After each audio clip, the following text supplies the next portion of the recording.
Emotions human experience का एक intrinsic part है जो हमें लाइफ की कॉम्प्लेक्सिटीज के थ्रू लाइफ से नेविगेट करने में कैपेबल बनाता है। वो पावरफुल मैसेंजर्स के रूप में सर्व करता है, हमारी इच्छाओं, ज़रूरतों और रिएक्शंस में इंसाइट प्रोवाइड करते हैं।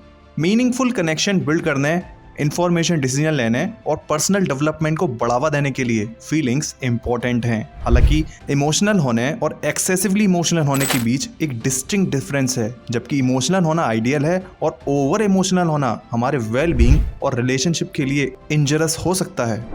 इमोशनल होना इंसान होने का एक फंडामेंटल एस्पेक्ट है। ये हमें एम्पैथी, कंपैशन और लव कन्वे करते हुए डीपर लेवल पर दूसरों के साथ जुड़ने की परमिशन देता है। इमोशंस हमारे लाइफ को कलर और रिचनेस प्रोवाइड करते हैं, जिससे हम जॉय, एंजॉयमेंट, एक्साइटमेंट और फुलफिलमेंट को एक्सपीरियंस कर पाते हैं। वो एक कंपास के रूप में भी काम करते हैं, हमें पोटेंशियल थ्रेट्स या डेंजर के प्रति अलर्ट करके चैलेंजिंग टाइम के मीडियम से हमारा मार्गदर्शन करते हैं। हमारे इमोशंस हमारे इनर सेल्फ को रिफ्लेक्ट करते हैं, जिससे हम अपने थॉट्स, डिज़ायर्स और नीड्स को ऑथेंटिकली एक्सप्रेस कर सकते हैं। इसके अलावा इमोशंस डिसीजन लेने में इंपॉर्टेंट रोल प्ले करते हैं। वो वैल्यूएबल इंफॉर्मेशन प्रोवाइड करते हैं जो हमारी रेशनल थिंकिंग को पूरी करती है, जिससे हमें सिचुएशंस को हॉलिस्टिकली एक्सेस करने में मदद मिलती है। इमोशंस हमारे वैल्यूज़, प्रायोरिटीज़ और इंट्यूशन के वैल्यूएबल इंडिकेटर्स के रूप में भी काम कर सकते हैं। जबकि लॉजिकल रीजनिंग के साथ इंटीग्रेट किया जाता है तो इमोशंस अच्छी तरह राउंडेड चॉइस की तरह हमारी कैपेसिटी को बढ़ाते हैं, जो हमारे ऑथेंटिक सेल्फ के साथ अलाइन होती है। वो क्रिएटिविटी, इनोवेशन और पर्सनल ग्रोथ को इंस्पायर कर सकते हैं, जिससे हमें नई पॉसिबिलिटीज़ का पता लगाने और अपनी लिमिट्स से आगे बढ़ने में हेल्प मिलती है। हालांकि इमोशनल होने और ओवरली इमोशनल होने के बीच डिफरेंस है। एक्सेसिवली इमोशनल होना एक ऐसी सिचुएशन को रेफर करता है जिसमें इमोशंस रेशनैलिटी पर हावी हो जाती है, जिससे इम्पल्सिव और इरेशनल बिहेवियर होता है। इसमें अक्सर रिजल्ट्स या दूसरों के विजन पर विचार किए बिना रिफ्लेक्ट करना शामिल होता है। जब इमोशंस हमारे काम के पीछे सोल्व ड्राइविंग फोर्स बन जाते हैं तो ये खराब डिसीजन लेने और स्ट्रेन्ड रिलेशनशिप्स को जन्म दे सकती है।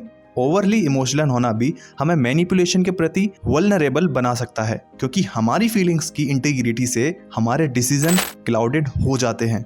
इसके अलावा एक्सेसिव इमोशनल रिएक्शंस हमारे वेल बीइंग पर निगेटिव इफेक्ट डाल सकते हैं। जब हम अपनी फीलिंग्स से ओवरवेल्म्ड हो जाते हैं तो स्ट्रेस से निपटने की हमारी कैपेसिटी कम हो जाती है और हमारी मेंटल और फिजिकल हेल्थ इफेक्ट हो सकती है। लगातार इमोशनल डिस्ट्रेस से स्ट्रेन, डिप्रेशन और यहाँ तक कि बीमारियां भी हो सकती हैं। इसके अलावा एक्सेसिवली इमोशनल होना दूसरों के साथ हमारे रिलेशन को भी गड़बड़ कर सकता है, क्योंकि इससे अक्सर कॉन्फ्लिक्ट्स, मिसअंडरस्टैंडिंग्स और हमारे थॉट्स और नीड को इफेक्टिवली कम्युनिकेट करने में इनएबिलिटी हो सकती है।